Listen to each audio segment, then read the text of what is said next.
জেলা media centre মাদারীপুরের আয়োজনে দোয়া ও ইফতার মাহফিল অনুষ্ঠিত।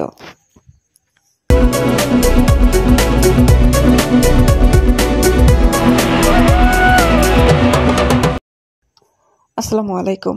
এডিপি বাংলার সংবাদে সবাইকে স্বাগত জানাচ্ছি সুমা আহমেদ। মাদারীপুর থেকে মোহাম্মদ সাইফুল ইসলামের পাঠানো তথ্যচিত্রে দেখুন বিস্তারিত।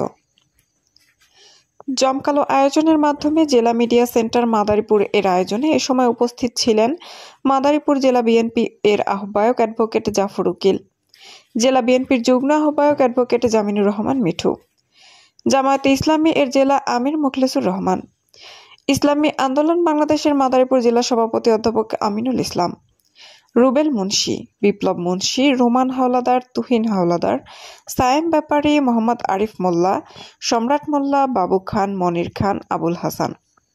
এ সময় জুয়েল ব্যাপারী এর সভাপতিত্বে ও সাইফুল ইসলামের সঞ্চালনায় বক্তব্য রাখেন জেলা মিডিয়া সেন্টারের কার্যকরী সভাপতি আনোয়ার হাওলাদার, জেলা মিডিয়া সেন্টার মাদারীপুর এর প্রধান উপদেষ্টা মোস্তাক আহমেদ, জেলা মিডিয়া সেন্টার মাদারীপুরের উপদেষ্টা আলহাজ ইদ্রিস মোল্লা, উপদেষ্টা সিরাজুল খান, সহসভাপতি এশিয়ান টিভি এর ডাসার উপজেলা প্রতিনিধি শাহজালাল, যুগ্ম সাধারণ সম্পাদক আজাদ খান, সাংগঠনিক সম্পাদক মনিরুল ইসলাম, জেলা তথ্য অফিসার দেলোয়ার হোসেন, সহকারী তথ্য অফিসার বেনজির আহমেদ ও জেলা মিডিয়া সেন্টার মাদারীপুরের সকল সাংবাদিক সহ এলাকার সকল নেতৃবৃন্দ এ সময় দোয়া ও ইফতারের মাধ্যমে অনুষ্ঠান সমাপ্তি হয়। মাদারীপুর বিএনপিকে সুসংগঠিত করার পেছনে যার অনেক বেশি অবদান, সবসময় তার কথা প্রতিটি মানুষ মনে করে থাকেন।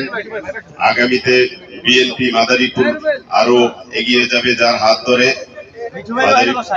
আমাদের মাঝে উপস্থিত হয়েছেন জেলা বিএনপির সম্মানিত যুগ্ম আহ্বায়ক জনাব জামিল হোসেন মিঠু ভাই সহ